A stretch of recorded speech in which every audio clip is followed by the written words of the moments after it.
have come under some criticism recently. Jess Phillips said that you dragged your heels when it came to this kind of tech for blocking transmission of nude images of children on phones. And I know the female lead community has had some frustration as well.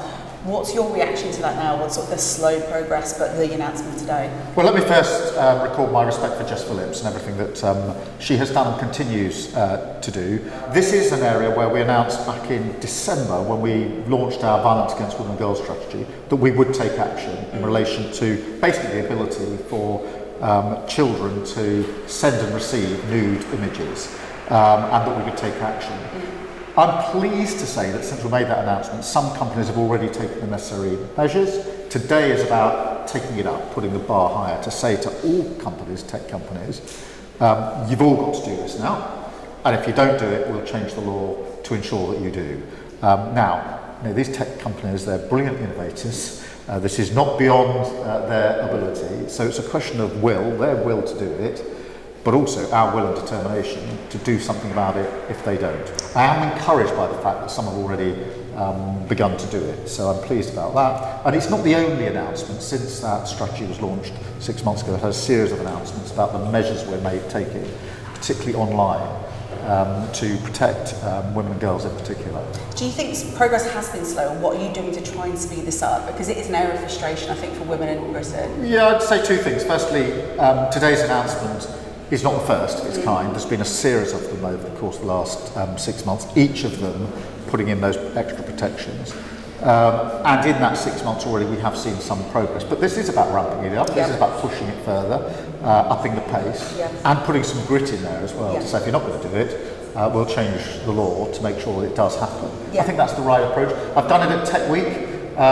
Because I do think that tech and AI is going to is already making a huge difference to our future for the better, but at the same time, that can't come at the expense of harm, particularly to women and girls. Yeah, and obviously we've spoken about this before in pushing through, and we want to see more, we want it quickly. I was reading up about Australia and Germany being at the forefront of regulations with big tech. Is this something that you've looked at what they've done and what they've implemented? Yeah, I think what you're seeing across a number of countries is the same thing, which is as tech and AI have developed, very many people, particularly parents, are getting worried.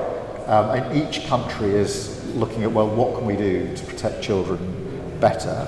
So we are looking at what other countries have done, we're talking to other countries about it, but we are also taking action in this country.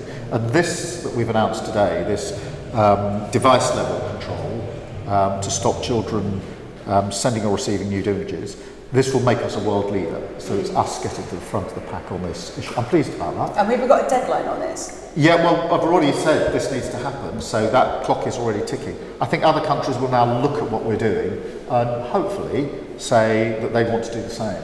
And if tech companies don't go far enough, when we're looking at big social media platforms as well as big tech like Google, would you consider banning any of them at all? Well, look, firstly, I do expect all tech companies to comply. There's no question this can only apply to some and not others. It's got to be everyone across the board. So it's a very, very clear message. Two, I genuinely believe they've got the ability to do it. As I say, there's huge innovation here. The things that can be done with tech and AI are quite extraordinary.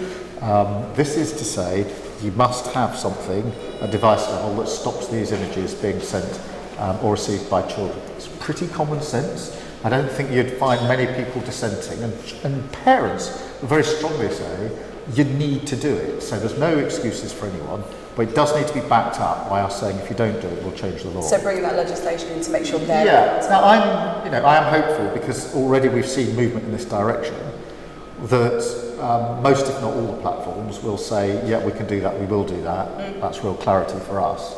But today I want to push it on. Okay, well, we want a deadline for it. We just want to see this happening soon to protect. And you're right to keep pushing us. I said at the launch of the Violence Against Women and Girls strategy that we will do what it's a major programme for me. It's a personal priority. But working with you and others, there's always this question of pushing us further. Quite right too. That is what accountability is about. Exactly. Which is people having the right to say to their government, I'm glad you've done that, but go further, go quicker. Do better, do more. Excellent.